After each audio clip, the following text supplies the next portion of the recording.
ইতোমধ্যেই সমাপ্ত হলো এসএসসি পরীক্ষার্থীদের প্রথম পরীক্ষা, বাংলা প্রথম পত্র। তাদের এই বিশেষ অভিজ্ঞতা সম্পর্কে আমরা জানার চেষ্টা করছি। ইতোমধ্যে আমরা জানতে পেরেছি মাছপাড়া পরীক্ষা কেন্দ্রে খুবই সুশৃঙ্খলভাবে পরীক্ষা অনুষ্ঠিত হয়েছে। এখানে কোনো বিশৃঙ্খল বা কোনো অপ্রীতিকর ঘটনা এখনো পর্যন্ত ঘটেনি বলে জানা গেছে। শুরু আচ্ছা, তো তোমাদের এই জীবনের বিশেষ পরীক্ষাটি কেমন হলো? প্রথম পরীক্ষার অভিজ্ঞতা কেমন? আলহামদুলিল্লাহ, আমাদের পরীক্ষা সবারই ভালো হয়েছে আর কি। সারা প্রচুর গার্ড দিয়েছে আর কি। আমরা সুন্দরভাবে পরীক্ষা দিছি আর কি। আমরা আলহামদুলিল্লাহ সবার পরীক্ষায় ভালো হয়েছে। সবার পরীক্ষা ভালো হয়েছে। তো কত মার্কের পরীক্ষা দেওয়া হয়েছে? আলহামদুলিল্লাহ সবাই 70 মার্কের পরীক্ষা দেওয়া হয়েছে, ঠিক 30 মার্কের আর কি। আলহামদুলিল্লাহ সবাই ভালো পরীক্ষা হয়েছে। আচ্ছা, এবার দেশে রচনামূলক এবং বহু নির্বাচনী প্রশ্ন কিন্তু আলাদা আলাদা পাস করতে হবে, এটা কি জানেন? জানি আর কি।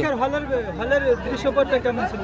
দৃশ্যটা সারগড়ে ডিউটি অনেক সুন্দর ডিউটি দিয়েছে আর কি। আমরা অনেক সুন্দরভাবে পরীক্ষা দিছি, আলহামদুলিল্লাহ ভালো।